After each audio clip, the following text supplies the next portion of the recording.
And I went a big chunk of my life just telling myself, creating the story about myself that I was a terrible sleeper, and that 4.5 hours a night on average was okay, when it's completely ridiculous. And I worked super hard personally on trying to shift that. And I had a pretty major life incident that brought it all into focus, which I'm happy to bore you with. Yeah, But could you tell us about that? yeah, I was, it's 2.5 years ago, and I was cycling home, and I got hit by a car and ended up with a pretty serious concussion that had me, I would say for 2 years here, I was showing up here for 50% of the time, but probably putting in 25% of the effort. So I had a full-on debilitating concussion for over 2 years. Wow. Yeah, and I'm really only out of it for a few months now, maybe.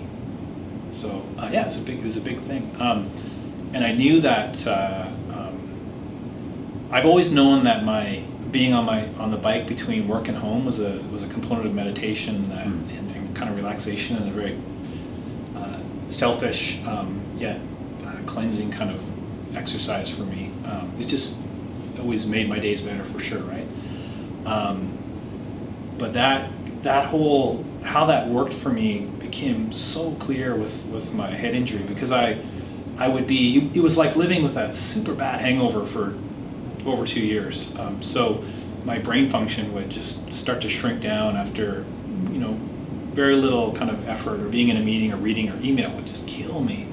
And getting out on my bike and just having that kind of physical release and having the dopamine start to flow, and you get in that kind of mindset, and the rhythm of it and the breathing and focusing on that was amazing for me.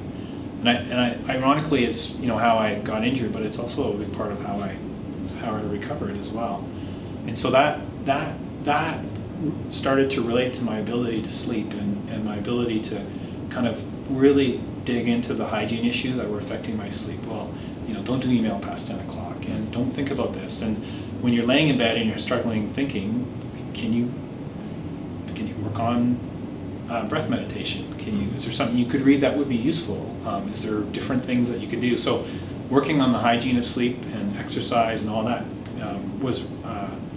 were all ideas I was sort of roughly pursuing before the accident, but it all actually had a lot more meaning after the accident, because it really had such a meaningful impact on my life.